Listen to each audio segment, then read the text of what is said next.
Welcome back to the Church of Obelisk. Today I'm bringing another tier list, this time ranking the carry heroes. And as with my previous tier list for mid, I'm looking here at pub games, not competitive Dota. And I'm primarily looking at high level games, but I'm also looking to some extent at lower level win rates and pick rates. So without further ado, let's just get right into it. So S tier, we have 3 heroes in S tier, and the first one is Lycan. He's going to be familiar if you watched my mid tier list video. He has very high win rates here in Divine and even higher on Dota 2 Pro Tracker. You see he's actually the most successful hero with a win rate of 57.5% and a fairly high pick rate as well. So this is an incredibly powerful hero. But the same caveat applies. At lower tiers, he's not quite as good. And I feel like he's slightly worse in carry role than in mid lane, but there's not much of a difference. Problem with carry, of course, is that sometimes you have these kind of lanes that can run you over because Lycan is not that strong at actually fighting in lane. He's fairly good at farming in lane, but not that good at fighting. So in mid lane you can avoid fighting more easily, and because you 1 versus 1 you get more experience, so you typically get a fairly nicely lined up timing between your level 6 and your Necro 1, which is not as much the case in the safe lane where you get your Necro before your 6 typically. But generally he's just really strong whether it's mid lane or safe lane, so this is an incredibly powerful hero. Obviously, it requires some skill to use, but a very worthwhile hero to learn. Next, we have Juggernaut, who's an incredibly solid hero. He has great win rates here across all these brackets. The reason he's not actually above our Lycan is that his win rate on the highest level of play is not quite as high. Here in Dota 2 Pro Tracker, we see his win rate is only average, but his pick rate is still fairly high, which still indicates a strong hero, but not necessarily a hero that really deserves to be in S tier if we're just considering the highest level of play. But considering that his win rate is astronomical at all the lower tiers and his pick rate is extremely high, I still think he's definitely an S tier hero. The primary reason why Juggernaut is all of a sudden so strong is because of his shard. This Blade Fury upgrade is incredibly powerful, gives you an extra 100 movement speed, which is already insane. And then also while you're spinning, attacking random nearby targets for 75% of your right clicks damage. This is incredibly powerful. And on top of that, also the items that Juggernaut wants to buy are quite good. So what kind of items do you want to buy? Battle Fury is still very powerful. It's also a strong alternative in Mjolnir, which has been buffed recently. Also, Juggernaut is a hero that benefits from buying Blink Dagger, but doesn't really want to do it in previous patches because it's a dead-end item at a medium cost tier. But now you can just upgrade this to Swift Blink, which is a great item on Jug. So Blink now is stronger than ever before. And yeah, Juggernaut is just really solid. Speaking of solid, there's Wraith King. He's a hero that kind of like Juggernaut does well in all these tiers, except the difference is that in Divine he's not doing quite as well, which is why I have him here slightly below Juggernaut. And on Dota 2 Pro Tracker he is like Juggernaut around 50% with a even higher pick rate. So just incredibly solid hero, and because of his prowess in lower tiers he is S tier. So if you're new to the carry role, or if you're a lower MMR player and you want to play carry, Wraith King is probably the go-to hero right now. He's very straightforward and incredibly strong.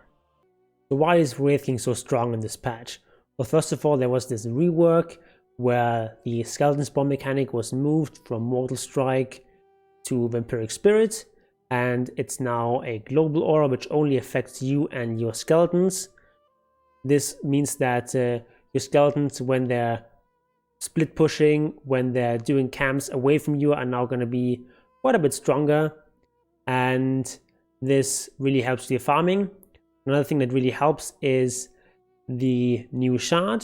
So shard is the old level 20 talent with the reincarnation no mana cost, and if you're in a game where you really need that, it's so much better to have it as a shard, because you get to 20 minutes much earlier than you get to level 20. So if you're up against a hero like Phantom Lancer, for example, the window of time where Phantom Lancer is strong enough to fight and you don't have the shard yet is much shorter than it was previously to get to level 20. So at level 20 you would usually have to go for the no mana cost on reincarnation for level 20, and because of that the other skeleton talent at level 15 was not that strong actually. But now that you can go for both skeleton talents, these stack really well together, and this means that you now can always just spam out these skeletons even if you don't have very many charges, because you're always getting a minimum of 6, and they're also going to do a lot of damage and have all that lifesteal. So this helps you a lot with split pushing, with taking objectives that are undefended, with farming. So Wraith King, incredibly powerful hero. The first AT hero is Alchemist. Alchemist has high win rates across the board, but in pop play his win rates are lower if he is played in the safe lane, whereas at the pro level and DotA Pro Tracker it's kind of the reverse. There he actually has really high win rate as well, but very low pick rate, so this doesn't say it too much. And here actually is doing better as carry than as mid, but because of this very low pick rate, I'm not quite putting him in S tier. It's just below S tier. By the way, Alchemist also a hero that I think I underestimated in the last tier list. Probably this guy deserves to be an A tier in mid as well. But back to the carries. Next we have Monkey King, also a very solid hero, strong win rates across the board, but not quite the extremely high win rates that we see for the S tier heroes. So he's in A tier. And DotA Pro Tracker also has a very solid win rate and extremely high pick rate, one of the most picked heroes in the game right now. Definitely a strong A tier hero, but ever since they nerfed his agonyms, he's no longer quite S tier. Then we get to a Troll Warlord, just a very solid carry, strong win rates across the board. One thing worth mentioning about Troll is that there's a new magic damage Troll build. So in that build, you go for Eternal Shroud, that's one of the key items. And this helps you both sustain and be tanky against spells. And also with the active, it actually helps you support the mana cost of that magic build. Then the other key item is Agonyms. Troll has very strong Agonyms, and this allows you just to spam out your spells much more. And then you also get a Yasha and Kaya, and just have these axes available all the time. So that's a possibility, but it's more like a mid-troll build. If you're the carry, you generally still want to go for a right-click build. Ricky, another solid carry hero, solid win rates across the board. So definitely is a hero that belongs in A tier. He's not doing quite as well on the Pro Tracker. One of the strongest builds on Ricky is to go for Battle Fury into Agonyms. This allows you to farm like a madman and then have a very strong third and fourth item timing. So you still, even with that build, you're not necessarily like a hard carry. You don't scale all that well into the very late game, but you have these very powerful timings in the early mid game, where you have like 3 items, 4 items before your enemy carry has those, and then you can play very high tempo Dota after you finished farming. Sort of similar to how an anti-mage would play, except that you just have a stronger earlier timing. Then we have Chaos Knight, a very solid carry hero, strong laner, high kill potential in lane, high sustain in lane. He's a hero that's good in most of the brackets, and he has actually powerful aghanims, which I think is a bit underused. So if you have like another hero in your team that has good illusions, then aghanims is a very strong choice. What aghanims does is it creates an illusion of each allied hero, including of yourself, whenever you cast Phantasm, and also dispels your entire team. So if you're, say, playing against the Treant, you can just get the aghanims and then just dispel your entire team, make his entire ultimate useless, just with a aghanims. Or if you say playing as a silencer, you can get Manta and aghanims, and then you just completely nullify the global silence. And Phantasm just gives you so much more damage when you have all these extra illusions, and then an extra 5 illusions that do 100% damage. So this is quite a powerful option, as well as, of course, these standard kind of items that you might want to buy on CK. Armlet, of course, still very powerful. You can go for something like a drum if you want to have like a more of an early timing. Of course, Heaven's Helmet is a powerful item, really strong for mid-game fighting, gives you that nice status resistance and the stats that CK craves. A little bit later, you can go like a Heart, you can get Satanic. Another powerful item in CK is actually Blink Dagger. What Blink Dagger does is allows you to initiate from a very far distance, so you can use the ultimate somewhere in fog maybe, and then you can just initiate from incredibly far away. And of course it was always viable, but now it's much more viable because now you have all these upgrades to your Blink Dagger, so you can get most likely want to go for Overwhelming Blink here, give you some extra strength. Very powerful upgrades for the late game, because of course CK is a hero that has a problem of running out of slots. So if you go for Armlet and Blink Dagger, you're gonna have Treads. That's already like 3 slots used.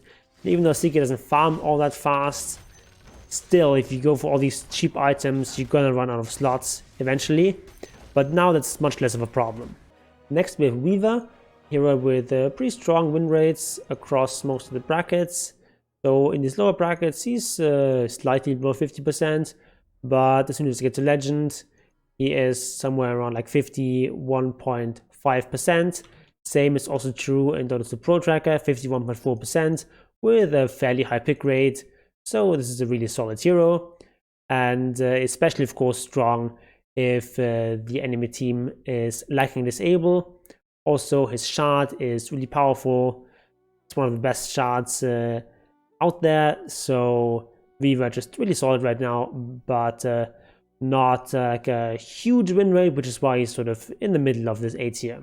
One of the things can be said for Naga. Again, win rates fairly good, but not spectacular, which is why she's here. Of course, a hero that can farm incredibly fast and scales really well. Then we have Klinks, who's strong both in the mid lane and in the safe lane. His win rates are really good here, but on the Pro Tracker they're a bit lower, so this is why he's in the lower ends of A tier. We have Arc Warden, who does pretty well in most of the brackets. So in Herald he doesn't do well, but in all the other brackets he's doing quite well, so he's in A tier. And then we have Elder Titan, who's kind of like a spicy addition here. He's very rarely actually played as a carry, and in fact I haven't found no stats on that, so most of this list is just based on stats, but here it's just based on my own feeling. I'm not really an Elder Titan player myself, but a couple of months ago I made a video on Elder Titan carry, based on a post that someone made on Reddit, someone who made it all the way to 7k, spamming mostly Elder Titan carry. And I think this playstyle is still very much viable. The idea here is that you get Phase Boots, you get Echo Saber, and then you get the Aghanims, which gives you basically a free BKB on a very low timer every time you have your spirits returning to you. And this build is still very much viable. It's sort of a high tempo kind of carry, and it's even stronger, I think, now because, you know, I've this Aghanim's shard, which basically gives you like a kind of free blink dagger. I think this hero is quite strong, but I've only put him into the end of A tier here because we just have no real data on him. It was such a niche pick. Then we get to the B tier, the kind of average heroes that are neither particularly strong nor particularly weak. First, we have Ursa, just a solid hero, around 50% in most of the brackets. So yeah, he's at the top of B tier here. Then we have Razor, who has fairly high win rates across the board. Also really high win rates on the Pro Tracker, but his pick rate is incredibly low. So I'm only putting him in here in B tier. Also, he tends to be actually stronger in the mid lane than in the carry role. So he's in B tier here. And we have Luna, who's just fairly straightforward carry. She can also be played actually with the magic damage build. Right now in the carry role, the physical damage build is definitely more popular. I'm not sure if it's actually better. But yeah, Luna is kind of like an average carry hero. He does alright, but nothing spectacular. We have Bloodseeker, who now, after some reworks, is back in the carry role. For a while, he was mostly played as an offlaner, but nowadays he's more of a carry again. And he does alright. First after the rework, he was really weak, but then they gave him a couple of buffs, and now I think he's just fairly decent, fairly balanced. Slightly above 50% win rate, but low pick rate, so I'm putting him in B tier. Emma Spear can also be played as a carry. He's fine, he's in B tier, it's okay. Bounty Hunter, kind of more of a spicy carry. You can play him as a very high tempo kind of hero. He is a hero that actually scales reasonably well. I mean, he's an edgy hero, and he has pretty good talents for right-clicking in the late game. He has a 50 attack speed talent and 40% evasion. So, you know, this hero, of course, also just gets a lot of gold just by fighting. So he's one of those rare fighting carries that actually also farm well. The Aghanim shot is very powerful, but as far as like carry items go, you want to go for phase boot as your boots of choice. Orb of Corrosion is really powerful. You just want to be able to stick on people. Drum is really strong. Just these are your three key items: phase boots, of Corrosion, Drum. Of course, you want to wand. You might get like a Wraith band or something, but it's not necessarily required. You could also optionally go for something like a Falcon Blade. Some mana regen would be appreciated, and the tankiness is also nice. Other than that, you definitely want to go for a fairly early BKB just because you want to fight a lot. So early BKB is strong. And other items that are good, you know, you can get something like Saint Yasha. Later on, you might go for something like Eye of Skadi. And of course, just right-click items like Desolator is decent. If you need evasion, you can go MKB. So this is a hero that just scales through fighting, and yeah, he's a decent carry, but we don't really have like enough data on him as a carry that I'm not really confident in putting him any higher than B tier, but it's definitely something to watch out for. And we have Morph, just like a decent hero, average win rates, perfect kind of B tier hero. Its winners in high tier are actually below 50%, but it's also high pick rate, so he's still in B tier. Similar thing can be said for Phantom Lancer.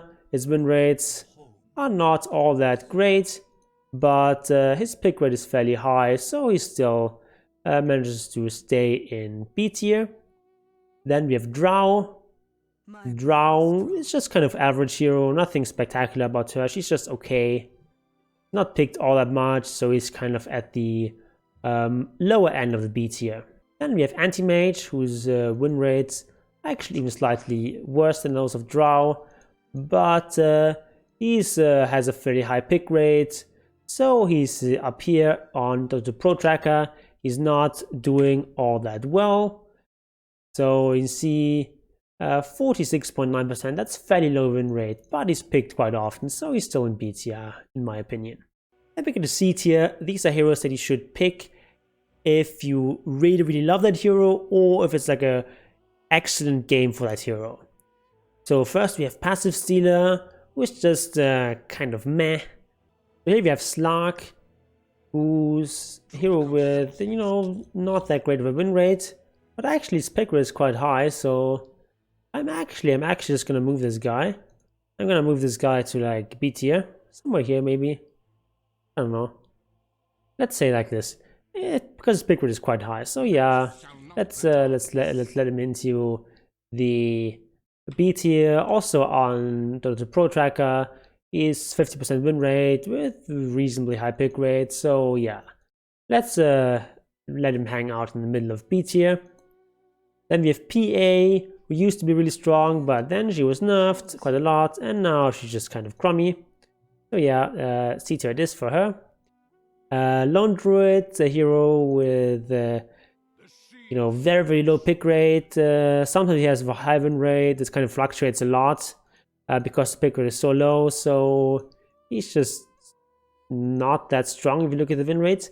When I play him, he still feels okay.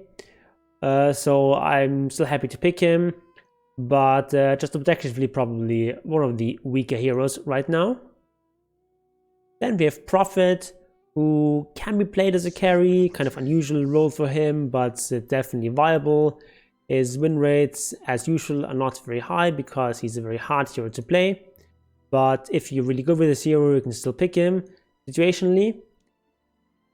Then we have Spectre, who of course used to be the bane of pub games, bane of low MR pub games especially. And in Herald she's still doing really well. Guardian, still good win rate. But as soon as we get to these higher tiers, he falls off. And when we get to Pro Tracker, we see that she's just not doing very well. Hardly ever picked, very low win rate. So in these lower tier games where people just refuse to take objectives, she's still doing well, but as soon as you get higher up and people start to play faster Dota, more aggressive Dota, Spectre just is just a bit too slow. Similar things can be said for Terrorblade. He's of course a very powerful late game carry if you get to that stage, but he's first of all hard to play, and second of all, his win rate is just not that great. So we still see him occasionally in a competitive Dota. He is quite a good team fighter, and if your team's playing properly around you, he can still be quite strong, but in general he's just a bit below average, which is why he's down here. Void was kind of nerfed to death, so he's just no longer that good. You can see this 41.4% win rate. The only reason I'm still putting him up here is because his pick rates are not that bad. But yeah, just avoid this hero right now. Ploricopter, similar story. He's just not very good. Win rates kind of subpar, so yeah. Avoid this guy. Maybe it's fine if you have an IO or something, but generally don't bother with this. Then we get to the D tier. These heroes you just shouldn't pick. Just wait for these heroes to be buffed. They're gonna be buffed. Well, except for Silencer, which is not a carry, but for some reason some people insist on actually playing him as a core. Just don't play Silencer as a core, play him as a 5 if you have to. Even there, it's not that great. Yeah, Sven just over-nerfed. Dusa, she doesn't do very much. Sniper is always pretty much a terrible carry, and he does like okay in lower brackets, but yeah, higher brackets, he falls off. He's very low pick rate. If you look at here, Sniper, yeah, it's just not a hero. Sniper is just not a hero, and especially not a carry. Just don't play this guy. So yeah, that's my tier list. So my advice, just pick 2 or 3 of these heroes in the S and A tier and spam them. That's the best way of improving, because you narrow down your hero pool. It means you focus more on fundamentals, and therefore you improve faster, and you also gain MMR faster. So if you want more Dota 2 content, especially on micro and zoo heroes, subscribe to this channel, and also follow me on Twitch. Link is down below in the description. And if you want another tier list to look at, I have the mid tier list here, which you can take a look at. And all is willing, I'll see you there.